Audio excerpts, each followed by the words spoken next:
Welcome to Renewables Unscripted, a show where we talk to founders and industry participants in the renewables industry about their messy, sometimes, journeys in renewables. Today, who are we talking to, James? Today, we're talking to David Berliner, the co-founder of CoPower. Let's get to it. Awesome.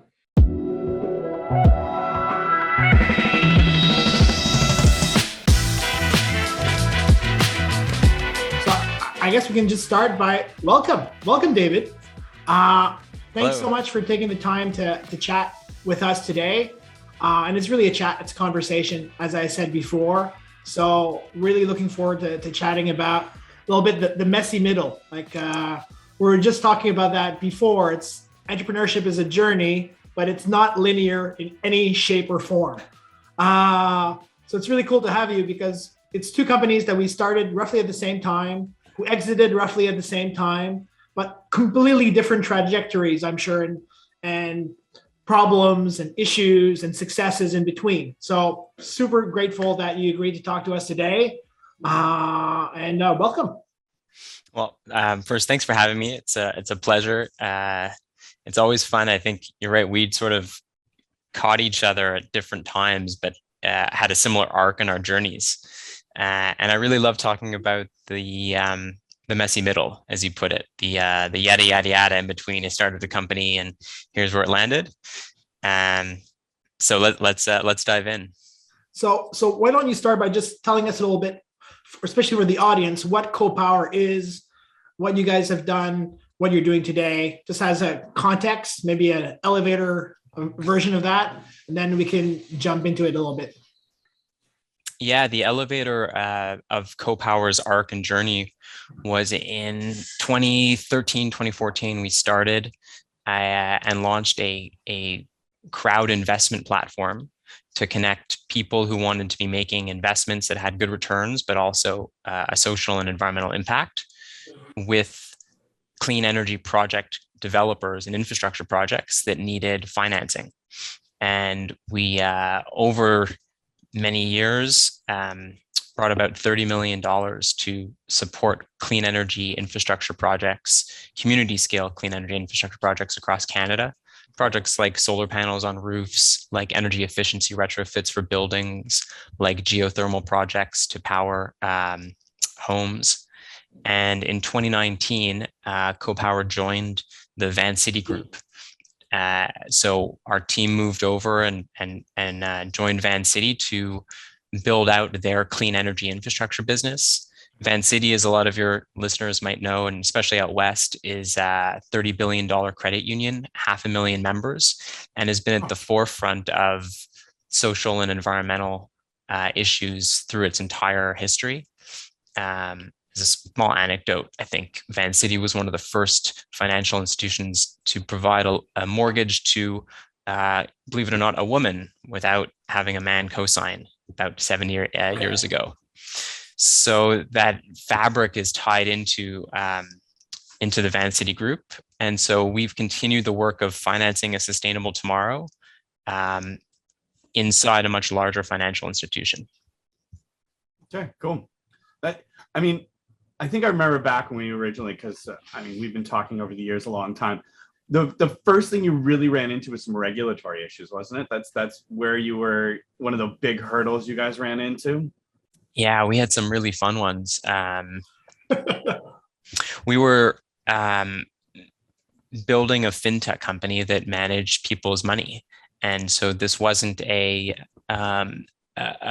build it fast and break things industry. This was a build it really carefully, because if we misstep, we more than likely get shut down by the securities regulators. So we had some very methodical ways and of going through step 1, step 2, step 3 to be able to get to that platform idea where we were offering a green bond. That became our signature product, is the CoPower's green bond, to investors across the country. And we had individuals from, I think we had a 16-year-old investor through to a 90-year-old investor across all provinces across Canada. Cool. That's really. Oh, sorry, James. I was just curious if that was the first product he brought and the first iteration of that product. Because I mean, as you know, we went through quite a few ourselves. Yeah, we had to build a couple beta products to get to the green bond. So early on, we worked with some private investors, some people we managed to convince and believe in us. And we brought a couple early investment opportunities just through them to back some solar projects and energy efficiency projects. One of our first projects, we were able to partner with the folks at Toronto Atmospheric Fund and some of the energy efficiency work they did. And through that, we had sort of product one or two projects with a handful of investors. Product two, 5 or 6 projects with a slightly larger group of investors, and then ultimately get to this full platform concept where we were offering investments as small as $5,000 to folks across the country. That's amazing. And if I look back just last fall, you had to buy back all these bonds, I think, I think I saw that. So how was it for you to kind of close that loop, right? It's kind of that signature product that you guys started and that scaled, and you have to kind of buy it back. How did that go? With the hard punch questions right off the bat. Oh, sorry. It was so last fall, as part of, as the kind of the final step of the integration with Vancity, the financial institution, we redeemed all of the green bonds. So we gave everyone their principal back plus a little bit of bonus interest. So everyone who invested with us earned the 5% interest that we've been paying annually, plus got all their money back, plus a little bit of a bonus thank you for being with us. The reason we did that is because as a financial institution and a bank, doesn't make sense to be having sort of different pools of money, and especially in a low interest rate environment. So that was sort of the full circle of building a platform, raising a bunch of private investment, and then now we have a much larger balance sheet to be making loans to. So it was a little bit bittersweet. It's always building something and then seeing it sort of the arc come down. But the reason we started CoPower was twofold. The missions we were trying to achieve were, one, to push the impact investing and green investing community in Canada, where these concepts like environmental investing, impact investing were really nascent in 2013, 2014.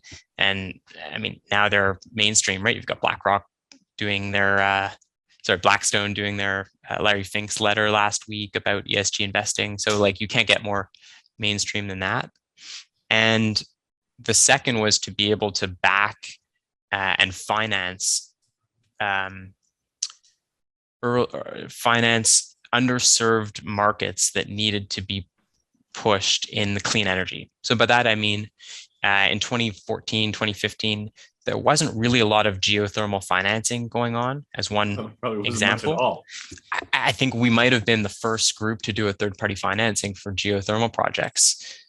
Now we've done 5 or 6. We've done some more under the Vancity banner, and we know that there's other major financial institutions that view the sector as bankable and are coming in and bringing more money.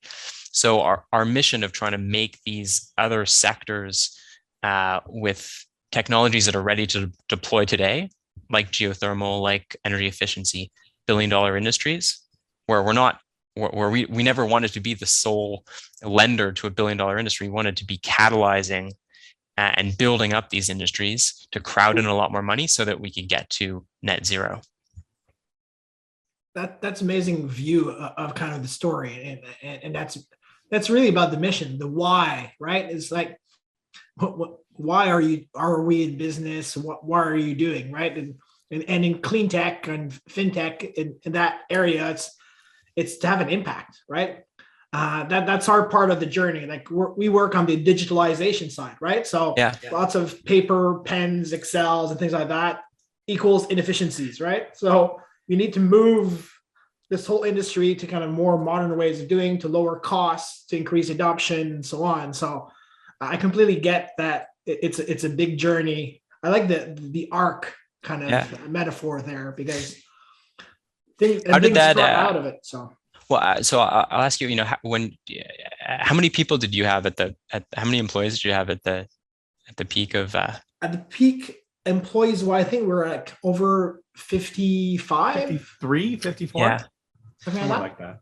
And I mean, if you had asked them what was sort of the impetus for most of them coming to work, how much of it was the clean tech and the impact component of all the different places that they could be working?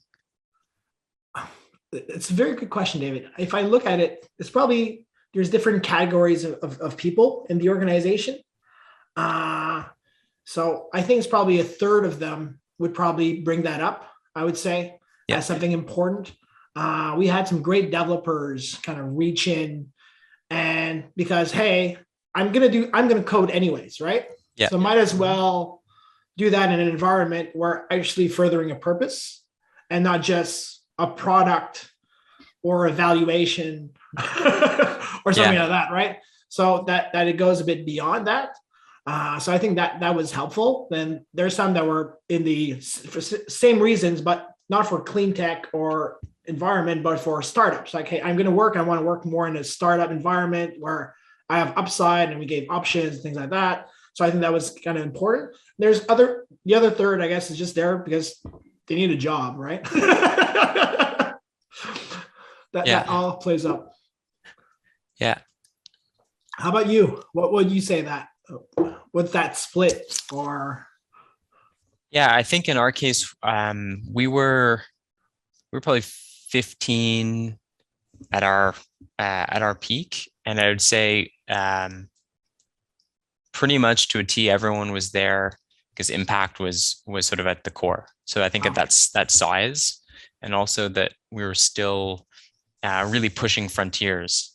So people left or came from large corporates, from financial institutions, from large engineering firms, and wanted to be part of building something that they believed in and had ownership in, and were part of a group and a culture. But I think the clean tech and impact piece was to a T where we attracted really, really smart and talented people.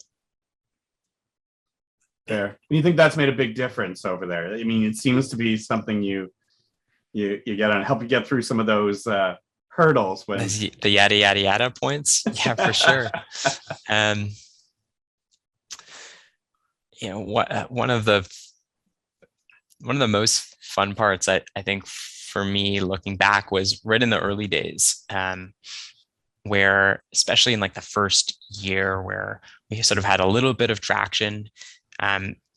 It sort of meant that you could email almost anybody and get a meeting. Mm-hmm. And you're like, hey, we've got this startup, we've got an idea, I want to pick your brain. And so I had the chance to meet some really impressive and accomplished business people. And I remember sitting with one who happened to be in the media industry, really successful. And I wasn't sure, is this an advice meeting or is this maybe it's an investor meeting? Everyone's a potential investor. And one of the things he said was just like, look, I've been in business for 40, 50 years. The only thing you need to remember from this meeting is just find great people, treat them well, because you're going to spend so much time with them and they're going to get you through the good times, but they're in particular going to get you through the hard times. And I put that away in my back pocket, a little bit of nugget that you kind of, like, you're like Zelda, right? You're going through the world and you're like picking up little trinkets and little pieces of advice along the way. And that one stuck with me for sure. Yeah, I love the Zelda reference. That's hilarious. But ultimately, what I like to say to our team is that we're a people business. Like, irrespective of what industry you are, especially today, you need to be first and foremost a people business. You need to treat people with respect. You need to give them opportunity. You need to be transparent. You need to give them leeway. And if you don't do that, it's okay, but they're going to leave. Like, I've had people who, before they leave, before they get another job, I ask people, say, hey, give me a chance. Like before you accept something, you have to give me a chance. And we're transparent that way. And I had someone come up and say, hey, Etienne, I'm looking at this other opportunity and so on. And sometimes you say, well, you could do this with us and that would be really cool. And you have these challenges and so on. You can stay. And that works sometimes. And other times you have to say, well, I can't give you those challenges. So thank you for what you've done for us over the years, and good luck. I'm a big fan of you. Good luck. And it just floors people that you empower them to stay or to leave. But that's a discussion. It's not with your employer, and I think that's amazing. That's like because that just seems like a very human thing to do, right? And I imagine. Well, I'll ask you the question: where did you learn that style of leadership? Did you learn it, or did you just sort of develop it? I think you just kind of develop it. Like we're very value driven at the same time, like our values, and so treating people with respect is just the basic. I've always done that. That's kind of a core belief, a core value that you bring in. Like I was in previous business where we had to shut it down and we had to lay off everybody. And I brought everybody into a room and said, hey, here's what we're going to do. Here's how we're going to do it. And here's what's going to happen to you and so on. Yeah. And people were just like, this was in the fashion industry. They're used to coming to work when something closes and having chains on the doors. Yeah. And instead of putting chains on the door, we called a big meeting. We treat people with respect, and we did it programmatically over time. So I think it's learned a little bit, right? But it just makes sense. And that's the beauty of being an entrepreneur. You can decide like, hey, I want to do this way because I feel that it makes sense. People react to it in a positive way. And you don't have these methods or approaches that are there that you have to respect, right? You can just start from scratch. Yeah. I mean, it's all about how you build the team. I mean, every time I've ever changed roles, changed jobs, it's always the team that I've left behind I miss the most. And because you spend so much time with them, you spend so much, you go through so much with them. Day in, day out, that's the real moments in which you need them. And so you treat them like close friends and family, and that's where you really get that connectivity, and that's where you get through those humps together. I've never seen a group that just sort of keeps each other at arm's length and really be successful. I mean, they can do a job, but they can't be extremely successful. It's that team mentality. It's we're in the trenches together. We're going to win this game together. And when the team really feels that, that's when you really get those type of successes like that. Yeah. Yeah. I mean, all of that really resonates. The how you treat people in good times, how you treat people in hard times probably shows a lot more. And I think for me, Etienne, I think that sort of resonates. It's we just sort of approached, myself and some of the other leaders on the team. We just sort of brought ourselves to work, and in bringing ourselves, we're like, oh, of course we're going to treat people well, or we're going to be empathetic if they're having, something they need to talk about in work or in life, or we're going to be vulnerable sometimes and say what's hard and what's going on. Yeah, I can't tell you the amount of times Etienne cried on my shoulder. And I think for me, sorry, I got my pup here in my lap who's looking for a little bit of loving. I think for me, it was interesting to be doing some of that day to day, and then to find afterwards that people had written about all these styles, like empathetic leadership or vulnerable leadership that Brene Brown writes about a lot. And this is becoming a lot more in vogue of leadership books or leadership articles talking about this stuff. But I don't know, it sounds a little similar to your approach, which is you just sort of did what felt right and then there's frameworks and people who talk about it, and I'm like, oh yeah, that definitely matches how I want to be showing up and how I want to be approaching a team and treating people. It's really funny because now I'm part of this great big company, right? So we have a global head of HR, and America's head of HR. She's great, and we chat probably once a month just to catch up and things like that. And I keep telling to her that I lead with empathy, right? And especially like she's in the US, and he's like, oh, okay, well, that's quite different than what we're seeing or thing like that. And I think that's the important. I didn't know that was such a thing as a book on empathetic leadership. I'll have to read it. I'm curious now. So that's how, like, who knows, like, or if you look at, we talked about the messy middle, you start here, you end here. People think it's a kind of a straight line. There's a book called The Messy Middle. I forget the author, but it goes all over the place, right? Is that was like, for us, kind of exit was kind of the plan, right? We wanted to scale something, exit, because you get to a point where you need more RPMs behind the the machine to keep moving forward. Yeah. Was that the goal for you guys, or what was kind of, did you accomplish that path that you set out to do? Yeah. So let's talk about that, and then let's I'll talk about the messy middle of that piece, because I think it's just so interesting. So we set out to build something that would have impact, and to have impact in this space of clean energy and clean energy finance. We wanted to have scale. So the idea was always to find ways to take a platform that we had and scale it up. So the ability to have a dedicated amount of financing was always something that we knew would give us that lift. So as I go through, and I'm still working with a lot of the same people who joined from CoPower and have stayed on. So as I'm working with some of my former partners day to day, we're out in the market still trying to find great, impactful projects that we can lend to, with a $30 billion balance sheet behind us. That's so we're different. able to do that. And in the last 6 months, we've closed some really interesting and impactful deals. We did a $30 million refinancing for the Six Nations of Grand River's ownership stake in the Niagara Wind Farm project.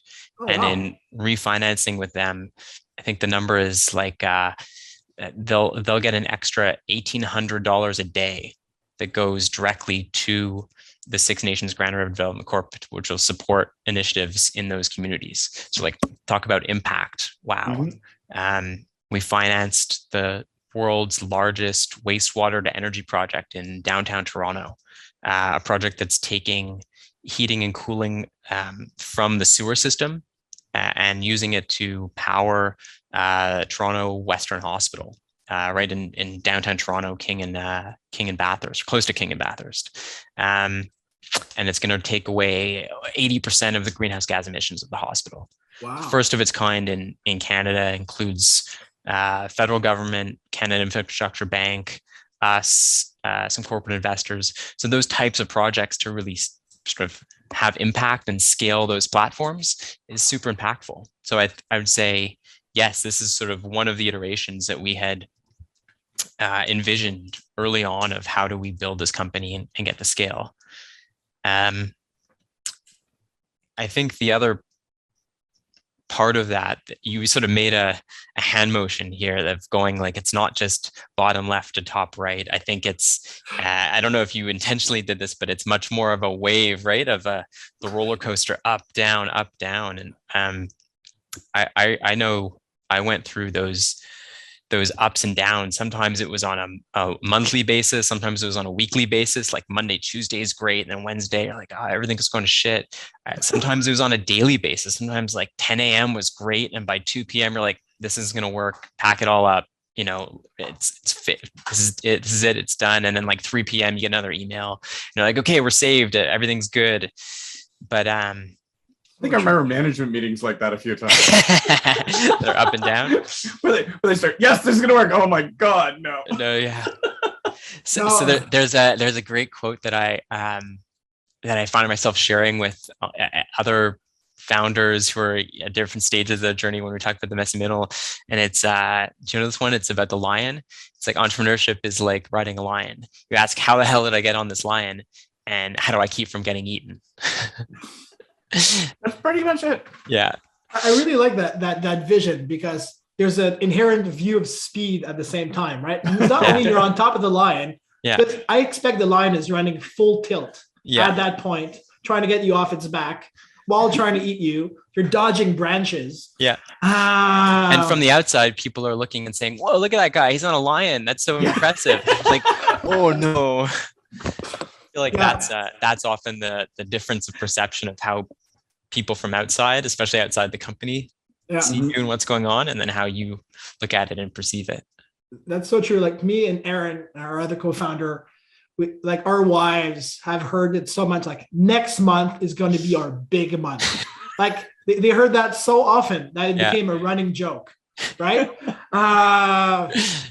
We're singing the theme song to Annie at one point in time. It was just embarrassing. Tomorrow. Oh yeah, that's exactly it. Just one more deal, we're there, right? We've almost made it. Yeah. It's fun though. You look back and you're like, yes, I was stressed out and there's all sorts of crazy stuff that happened, but you kind of look back and you laugh, and it was kind of the fun things, and it was kind of those crazy things that happened. I still remember the plane ride where we weren't sure if the software was going to work when we landed, Etienne. Like seriously. Yeah, that was the last. Is that where you were going to visit a client and you were coding it on the plane? Yeah. We were going to a trade show. Yeah. I think it's the first edition that we're big sponsors. So we're a big sponsor at Solar Plaza in California. So and it's the launch of our third version. Yeah. It's the launch of V3.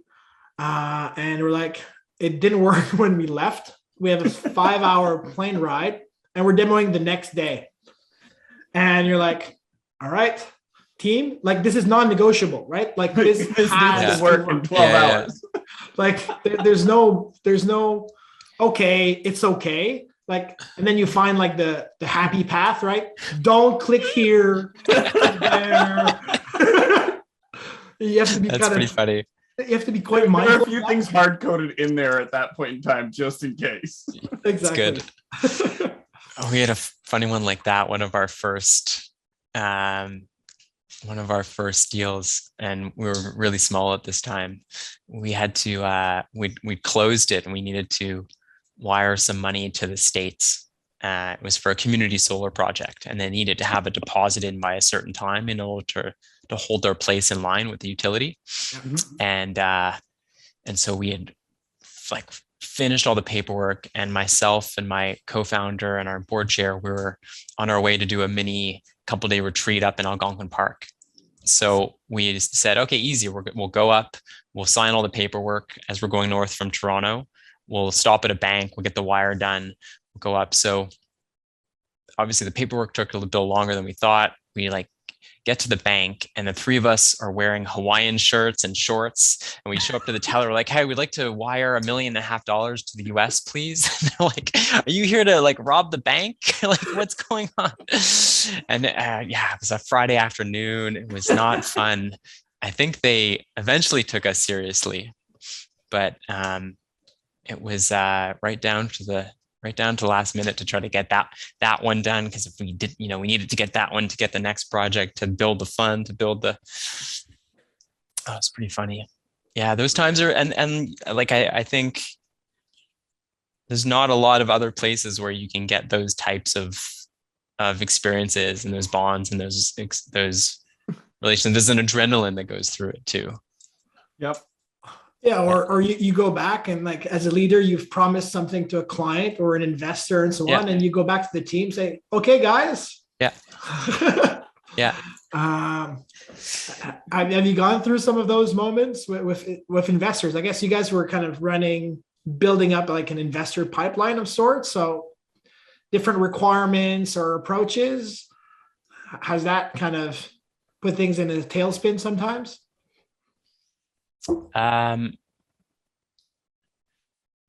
We tried to be pretty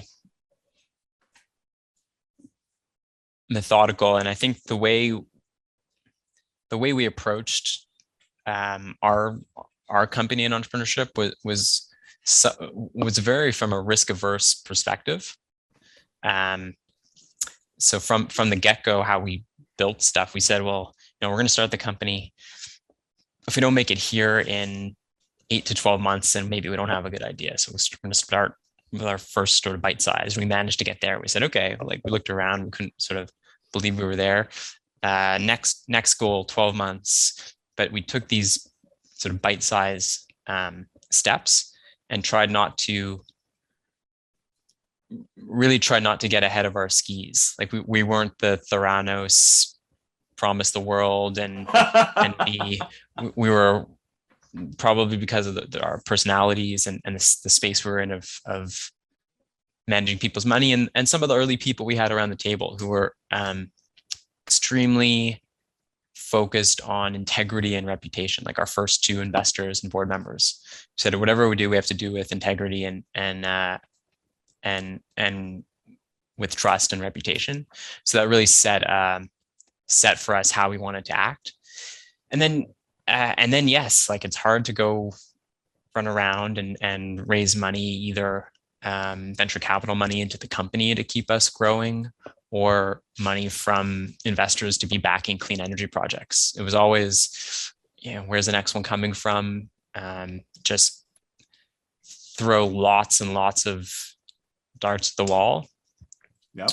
Or more precisely, I think one of the really fun pieces of advice I got early on was, have 3 phone calls a day. Because if you're not, especially in the early stages, if you're not out meeting people, you're not generating new opportunities, and you never know where those are going to lead to.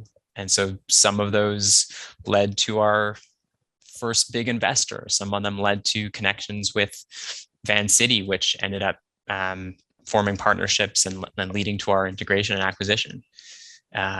So I think for us, it was just having lots and lots of conversations, especially early on, and seeing how we navigate and where we go. So were you raising capital for the company and raising capital for the funds like at the same time, like all the time type of thing? Yes, all the time. My heart goes out to you, David. Like fundraising was about 30% of my job, I guess.